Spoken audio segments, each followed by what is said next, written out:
A mãe postrada. Afinal, a mãe pata não aguenta mais a perseguição ao filhote que a ajudou a pôr no mundo. O que é mais esclarecedor ainda é o fato de ela não conseguir mais tolerar o tormento a ela imposto pela comunidade quando tenta proteger seu filho diferente. E assim ela desiste. Ela exclama para o patinho que preferia que ele desaparecesse, e o filhote torturado foge. Quando uma mãe desiste, isso significa que ela perdeu o sentido de si mesma. Ela pode ser uma mãe perversamente narcisista, que se sente no direito de ser criança também. É mais provável que ela tenha sido isolada do self selvagem e que tenha entrado em postração, forçada por alguma ameaça real de ordem física ou psíquica. Quando as pessoas caem postradas, elas geralmente caem em um dentre três estados emocionais: o de confusão, o de agitação, quando tem a impressão de que ninguém sente uma solidariedade adequada pela sua aflição, ou o de abismo, uma reencenação emocional de antigas feridas, muitas vezes frutos de uma injustiça inexplicada e não corrigida, perpetrada contra elas ainda quando crianças. O meio para forçar a postração de uma mãe consiste em dividi-la emocionalmente. O método mais comum desde o início dos tempos foi o de forçar a mãe a escolher entre o amor ao filho e o medo do mal que a comunidade possa infligir a ela e ao filho se ela não respeitar as normas. Em A Escolha de Sofia, de William Striun, a heroína Sofia é prisioneira num campo de concentração. Ela está diante do comandante nazista com os 2 filhos nos braços. O comandante a força a escolher qual das 2 crianças deve viver e qual deve morrer, dizendo-lhe que se não fizer essa escolha, as 2 crianças serão mortas. Embora seja inconcebível ser forçada a fazer uma escolha dessas, trata-se de uma opção psíquica que as mães foram forçadas a fazer há séculos. Cumpra as normas e elimine seus filhos, senão... E isso continua. Quando uma mãe é forçada a escolher entre o filho e a cultura, existe algo de repulsivamente cruel e irrefletido nessa cultura. Uma cultura que exija que se prejudique a própria alma para fazer cumprir as proibições é, na verdade, uma cultura muito doente. Essa cultura pode ser aquela em que a mulher vive mais, ou que seria ainda mais prejudicial. Ela pode ser a cultura que a mulher leva por aí e com a qual concorda dentro da sua própria cabeça. Existem inúmeros exemplos literais de situações desse tipo em todo o mundo, sendo os exemplos mais hediondos encontrados na América, onde sempre foi tradição separar à força as mulheres dos seus seres amados e das coisas que amam. Houve a longa e deplorável história da divisão forçada de famílias pela escravidão nos séculos XVIII, XIX e XX. Nos últimos séculos, houve a prescrição de que as mulheres entregassem seus filhos à nação em nome da guerra e de que se sentissem felizes com isso. Em várias épocas, houve costumes diferentes no mundo inteiro que ditavam que não se podia permitir à mulher amar quem amasse e do modo que desejasse. Uma das repressões menos comentadas na vida da alma das mulheres está relacionada a milhões de mães solteiras ou de mães que nunca se casaram em todo o mundo e mesmo nos Estados Unidos, que apenas neste século foram pressionadas pelos costumes culturais a esconder sua condição ou seus filhos, a matar ou entregar seus rebentos ou ainda a viver uma semivida com identidade falsa e como cidadãs desprezadas e indefesas. Há gerações, as mulheres aceitaram o papel de legitimação como seres humanos através do casamento com um homem. Elas estiveram de acordo com a ideia de que um ser humano pudesse não ser aceitável a menos que um homem dissesse o contrário. Sem essa proteção masculina, a mãe é vulnerável. É irônico, portanto, que na história do Patinho Feio o pai seja mencionado apenas uma vez. Isso ocorre quando a mãe pata está chocando o ovo daquele patinho. Ela se queixa do pai da sua prole. Aquele safado não veio me visitar uma vez sequer. Há muito tempo na nossa cultura, o pai, por infelicidade e pelo motivo que seja, foi incapaz de ser ajuda a quem quer que fosse. E o que é mais terrível, a si mesmo, ou não se dispôs a isso. Seria fácil afirmar que para inúmeras meninas selvagens, o pai foi um homem postrado, apenas uma sombra que pendurava a si mesmo e ao seu casaco no armário todas as noites. Quando a mulher tem um construto de mãe postrada dentro da sua psique, e ou da sua cultura, ela é indecisa quanto ao seu valor.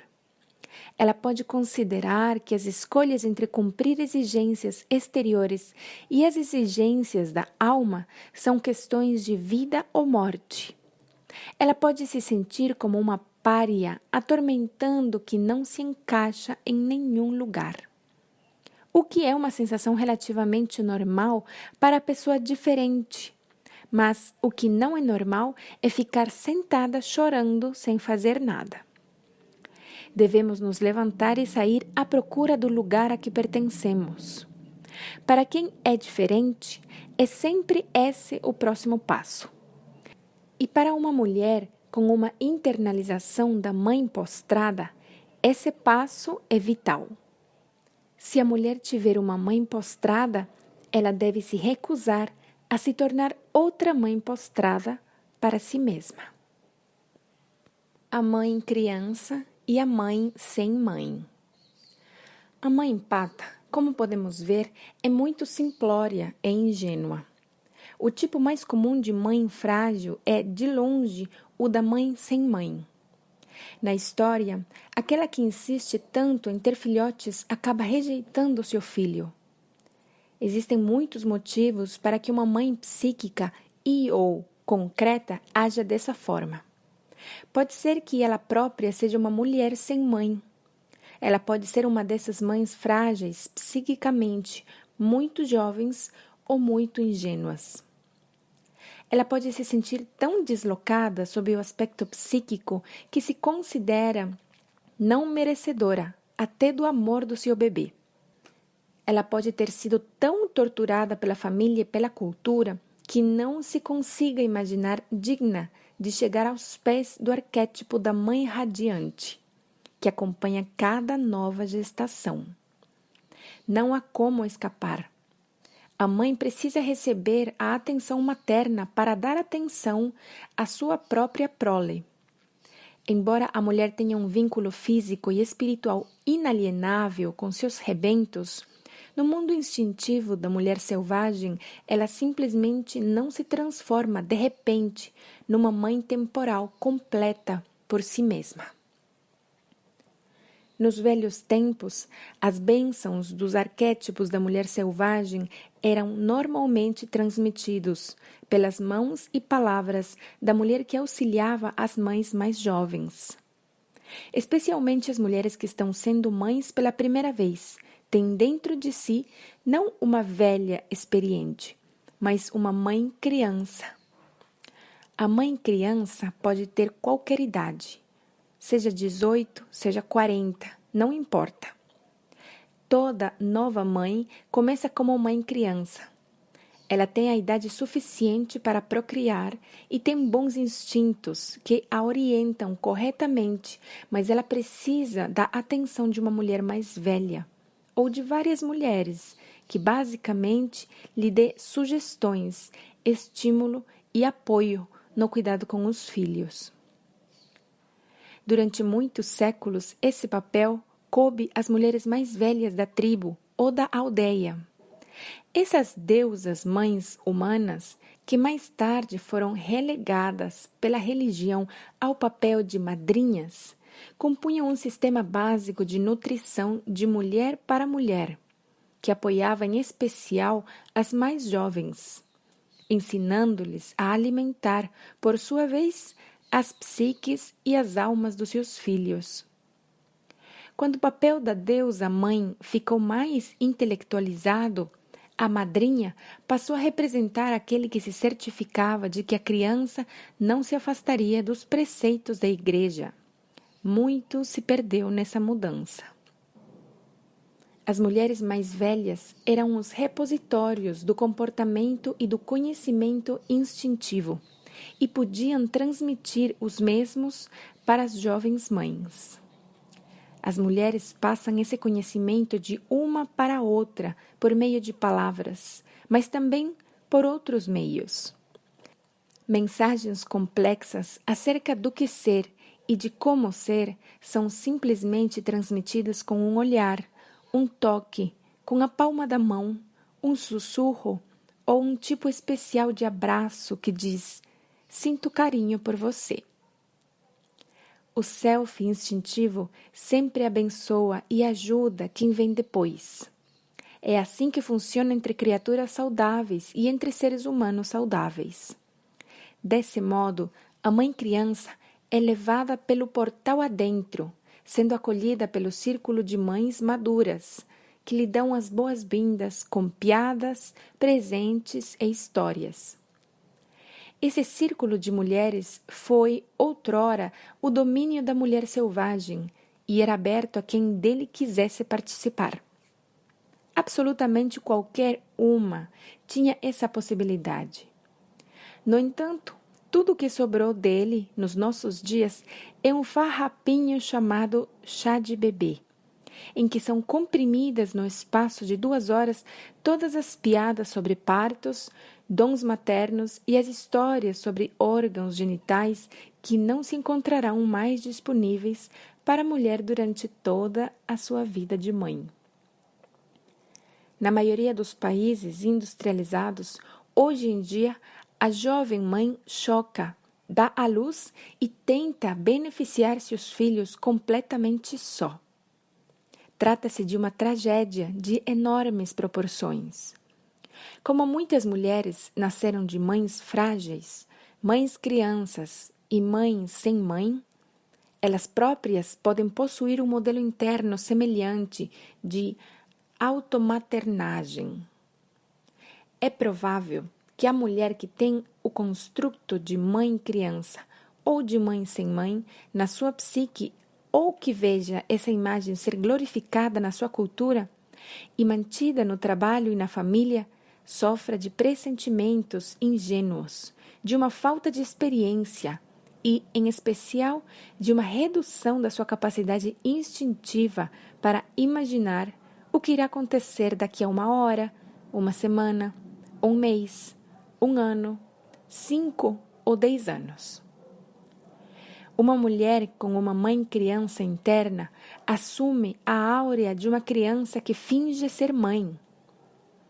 A mulher nesse estado muitas vezes tem uma atitude indiscriminada de vivas a qualquer coisa, uma espécie de atenção maternal exagerada que a leva para querer fazer e ser tudo para todos. Ela não é capaz de orientar e apoiar seus filhos, mas, como as crianças da fazenda na história do Patinho Feio, que sentem uma alegria intensa por ter um animalzinho em casa, mas não sabem cuidar direito dele, a mãe criança acaba deixando o filho maltratado e em péssimas condições. Sem que a perceba, a mãe criança tortura seu filho com diversas formas de atenção destrutiva e, em alguns casos, de falta de atenção. Às vezes, a mãe frágil é ela mesma um cisne criado no meio dos patos. Ela não conseguiu descobrir sua identidade verdadeira cedo o suficiente para ajudar sua prole. Mais tarde, quando sua filha se depara com o enorme mistério da natureza selvagem do feminino na adolescência, a mãe também se descobre em meio a crises de solidariedade e a impulsos típicos de cisne. A procura da filha por sua própria identidade pode até mesmo, finalmente, dar início à viagem inaugural da mãe em busca do seu self perdido. Nessa casa, portanto, entre mãe e filha, haverá dois espíritos selvagens escondidos no porão, de mãos atadas, esperando que o chamem para cima.